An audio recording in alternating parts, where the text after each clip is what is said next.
আজকের যে ঘটনাটা শেয়ার করব সেটা হচ্ছে চাঁপাইনবাবগঞ্জ জেলার ভোলাহাট উপজেলার এক গ্রামের ঘটনা। গল্পটি শুরু করার আগে বলে নেবেন কে কোথা থেকে আমার এই ভিডিওটা দেখতেছেন। আমি অবশ্যই তার কমেন্টে রিপ্লাই দিব। তো চলো গল্পটা শুরু করি। অনেক আগের কথা, সেই গ্রামের একবারে পূর্ব পাশে একটা ঘর নিয়ে থাকতো শরীফা বিবি।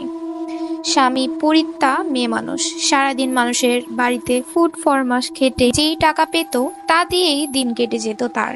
ছোট একটা মেয়ে ছিল শরীফার, বয়স মাত্র 11 বছর।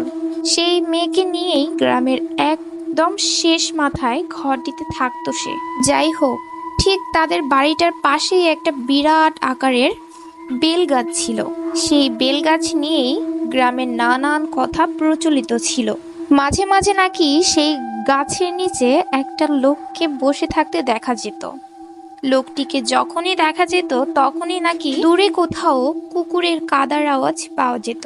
মার্চ মাসের কোনো এক রবিবারে শহর থেকে নিজেদের দোকানের জন্য কেনাকাটা করে ফিরছিল একদল গ্রাম্য দোকানদার। সংখ্যায় তারা 12 কিংবা 15 জনের মতো ছিলেন। রাত তখন 11টার মতো হবে।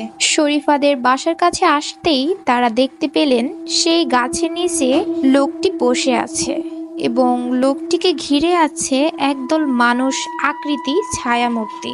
প্রতিটা ছায়ামূর্তি আকারে যেন মানুষের প্রায় দ্বিগুণ। তারা সবাই দেখে দম বন্ধ করে দাঁড়িয়ে থাকেন। মিনিট খানেক পর